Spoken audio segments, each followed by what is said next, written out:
गया कि facility provide करवाई जाए तो डिजिटल अटेंडेंस से कोई गुरेज नहीं, लेकिन साथ ही साथ ये चीज भी कह दी गई कि लेकिन उससे पहले सरकारी संस्थान या सरकारी ऑफिसेज है वहां पर भी इस तरीके की प्रणाली जो है वो लागू होनी चाहिए।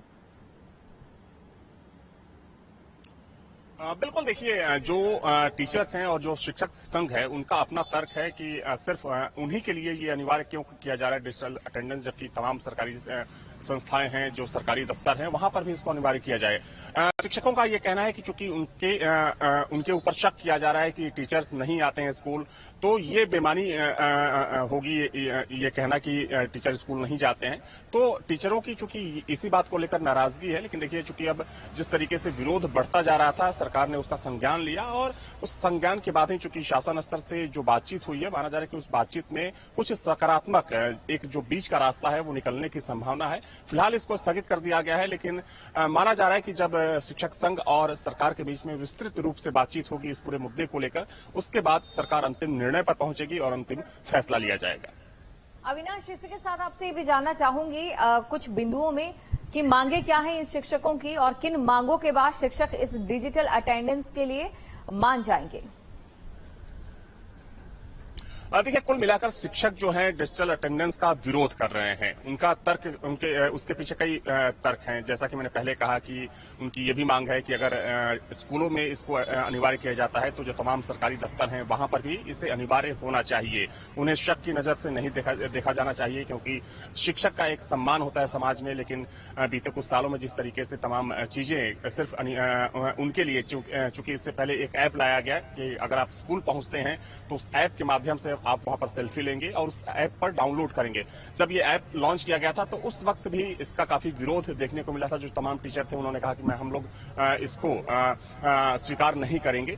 तो ये तमाम मांगे थी टीचरों की, और चूंकि टीचर लगातार इस बात का विरोध कर रहे थे कि वो इसे किसी भी हाल में लागू नहीं होने देंगे। और न सिर्फ लखनऊ बल्कि पूरे प्रदेश में जो तमाम जिला मुख्यालय थे, जो अलग अलग मंडल थे, तहसील थे, वहां पर टीचरों का जो प्रोटेस्ट था, जो धरना था, वो जारी था। जिसके बाद सरकार ने यह फैसला किया है कि अगले कुछ दिनों तक इसे पोस्टपोन किया जाता है, स्थगित किया जाता है। लेकिन आने वाले समय में जब विस्तृत रूप से बातचीत होगी तब सरकार इस पर अंतिम निर्णय लेगी। अच्छा अविनाश, जो शिक्षकगण है उनका ये भी कहना है कि फिजिकल नहीं हो सकती डिजिटल अटेंडेंस। उसके पीछे एक बड़ी वजह ये भी है, कभी कभी रास्ते खराब होते। एक वीडियो भी बहुत ज्यादा वायरल हुआ था ट्विटर पर कि कुछ रास्ते ऐसे होते हैं जहां पर पानी आ जाता है। जैसा भी यूपी में कई जिलों में बाढ़ है, तो ऐसे में डिजिटल अटेंडेंस कैसे फिजिबल होगी।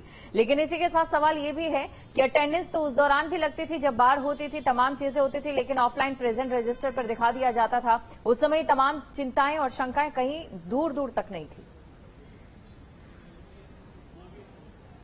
देखिए, ये तर्क है शिक्षक संघ का और जो तमाम टीचर्स हैं, लेकिन ये भी समझना पड़ेगा कि चूंकि ये एक कह सकते हैं कि ऑप्शनल है और ये हमेशा नहीं होता है, हमेशा बारिश नहीं होती है, हमेशा बाढ़ नहीं आती है। हालांकि हाँ, दिक्कतें जरूर होती है, क्योंकि अगर हम ग्रामीण इलाकों के स्कूलों की बात करें, चूंकि तमाम ऐसे टीचर्स हैं जो जिला मुख्यालय पर रहकर वो अप डाउन करते हैं, वो जाते हैं गाँव ग्रामीण क्षेत्रों में, वहां पर पढ़ाकर वापस आते हैं, तो कुछ दिक्कतें जरूर आती हैं। चूंकि हर टीचर के पास उतना संसाधन नहीं होता है, बाइक नहीं होती है, गाड़ियां नहीं होती है। तमाम ऐसे टीचर हैं जो साइकिल से अप डाउन करते हैं जिला मुख्यालय से या तहसील से, तो ये दिक्कतें जरूर आती है। लेकिन देखिए, चूंकि तमाम संस्थाओं को अब कह सकते हैं कि डिजिटल किया जा रहा है, तो उसमें सरकार ने ये सोचा था कि जो शिक्षा विभाग है और जो स्कूल है, चूंकि स्कूलों के कायाकल्प को लेकर सरकार ने एक बड़ा अभियान भी चलाया था, जिसमें स्कूलों को स्मार्ट बनाया गया था। जो टीचर्स थे उनको तमाम तरह के निर्देश जारी किए गए थे। बच्चों को लेकर, बच्चों को क्या कुछ सुविधाएं दी जा सकती हैं।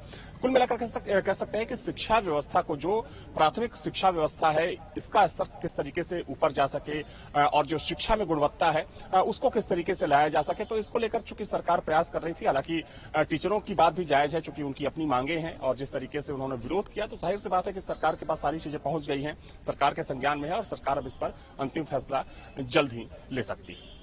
अविनाश, टीचर्स की इन मांगों को या फिर इस विरोध प्रदर्शन को क्या हम शंका के तौर पर भी देख सकते हैं? क्योंकि कई वीडियोस ऐसे सामने आए हैं जहां पर हमने देखा है कि क्यों सरकारी स्कूलों का जो शिक्षा का स्तर है वो लगातार गिरता जा रहा है। कई वीडियो सामने आते हैं जहां पर जो टीचर्स हैं खुद ही सवालिया निशान के तौर पर खड़े हो जाते हैं अपने विद्यालय के सामने। बिल्कुल सही कहा आपने। देखिए, तमाम ऐसी घटनाएं हुई हैं जिसको लेकर सवाल खड़ा किया गया, लेकिन किसी एक को लेकर आप सब पर सवाल खड़ा नहीं कर सकते। तमाम ऐसे टीचर हैं और ज्यादातर टीचर वैसे हैं जो अपना काम ईमानदारी से करते हैं, वो समय से स्कूल जाते हैं, बच्चों को पढ़ाते हैं। लेकिन हाँ, कुछ ऐसे भी टीचर हैं जो लापरवाही बरतते हैं। हालांकि तमाम ऐसे टीचर्स हैं जिनके खिलाफ कार्रवाई भी हुई है बीते, अगर कुछ महीनों की बात करें, बीते कुछ सालों की बात है।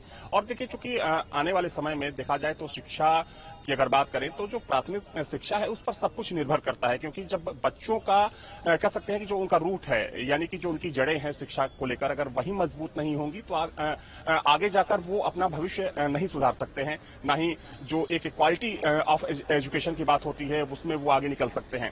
तो चूंकि ना सिर्फ देखिए उत्तर प्रदेश, बल्कि अगर हम साउथ के दक्षिण के राज्यों की बात करें तो एक जमीन आसमान का फर्क नजर आता है। क्योंकि अगर हम दक्षिण के राज्यों की बात करें तो वहां की सरकारों ने ऐसे कदम पहले उठाए थे प्राथमिक शिक्षा में सुधार के लिए, इसको संवारने के लिए।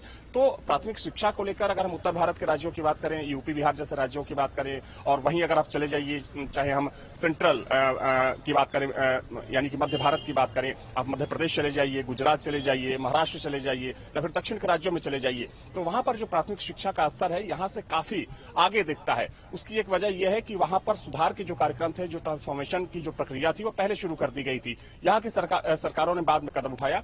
उसका असर यह हुआ कि यहाँ के जो स्कूल थे, जो प्राथमिक शिक्षा थी, वो कमजोर होती गई, वो जर्जर होती गई। और आज उदाहरण दिया जाता है, हालांकि देखिए बीते अगर कुछ सालों की बात करें तो यहाँ भी प्राथमिक शिक्षा के स्तर में काफी सुधार हुआ है। अच्छे टीचर आ रहे हैं, पढ़े लिखे टीचर आ रहे हैं, बच्चों को मन से पढ़ा रहे हैं वो, लेकिन फिर भी इसमें अभी सुधार की गुंजाइश है। लेकिन फिर भी चूंकि टीचरों को पढ़ाना है बच्चों को, तो उनकी बात भी माननी जायज है, और उनकी जो समस्याएं हैं उन समस्याओं का निदान किस तरीके से हो सकता है, सरकार को इस पर भी ध्यान देने की जरूरत है। अविनाश, कुछ सवाल अब सरकार के पहलू से भी हम पूछना चाहेंगे, क्योंकि देखिए सरकार की बात करें, प्रशासन की बात करें तो उनके लिए ये मांगे मानना कितना चुनौतीपूर्ण है। चलिए हम एक बार के लिए मान लेते हैं कि जो नेट की समस्या है उसका निस्तारण भी कर दिया जाता है, लेकिन बहुत से ऐसे अध्यापक हैं, 6 लाख के करीब अगर मैं बात करूं, उनके आने जाने की व्यवस्था, स्कूल परिसर तक और ये तमाम चीजें, क्या ये भी एक चुनौती है? नहीं, देखिए कि ये कोई बहुत बड़ी चुनौती नहीं है। जहां तक सवाल आने जाने का है तो न सिर्फ टीचर बल्कि जो तमाम सरकारी कर्मचारी या अधिकारी होते हैं वो अपने साधनों से जाते हैं। हाँ, किसी केस में चूंकि जब बहुत अनिवार्य होता है या कुछ इमरजेंसी होती है तो सरकारी गाड़ियां उनके लिए लगाई जाती है, लेकिन आमतौर पर यही होता है कि लोग दफ्तर जब जाते हैं तो अपने साधन से जाते हैं, न सिर्फ शहरों में बल्कि ग्रामीण इलाकों में भी, ग्रामीण अंचलों में भी। तो ये एक बहुत बड़ी समस्या नजर नहीं आती है। जहां तक सवाल सरकार की इच्छा शक्ति का है तो देखिए सरकार चूंकि इस फॉर्मूले को या फिर कह सकते हैं कि इस नियम को लागू करने के लिए ही इसे लेकर आई थी। हालांकि अब चूंकि विरोध बहुत ज्यादा बढ़ चुका है तो जाहिर सी बात है कि सरकार भी सोचने पर मजबूर हुई है कि अगर इसी तरीके से विरोध बढ़ता रहा तो जाहिर सी बात है कि कहीं ना कहीं जो शिक्षा प्रणाली है और जो बच्चों की पढ़ाई है उस पर भी असर इसका पड़ सकता है। तो सरकार संजीदा है, सरकार संवेदनशील है और इस चीज को लेकर सरकार की तरफ से कदम भी उठाए जा रहे हैं और यही वजह है कि इसको फिलहाल के लिए स्थगित कर दिया गया है। बिल्कुल शुक्रिया अविनाश, तमाम जानकारी को दर्शकों तक